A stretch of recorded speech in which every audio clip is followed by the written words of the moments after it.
आता तू 82 चा वर्ग काढायचा आहे. हा, मग आता मला सांगणार आहेस तू प्रत्येक स्टेप की आपण कोणत्या पद्धतीने वर्ग काढायला शिकलेलो आहोत. हा, अचूक पद्धतीने दाखवायचंय. काढ बरं.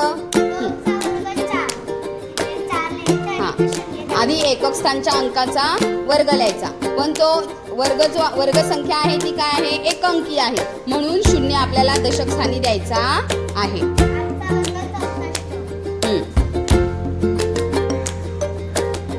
64. हा, आता आपल्याला काय करायचंय, दोन्ही अंकांची चा गुणाकार करायचा आणि त्याची दुप्पट करायची. 16 गुणिले 2, मग त्याची दुप्पट किती आली, 32, 32.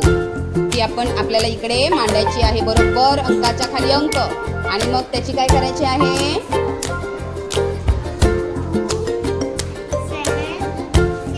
काय करायची आहे, बेरीज. बरोबर, बरोबर आहे का बरं, बघा सगळेजण बघा गुणाकार करून बरोबर आहे का.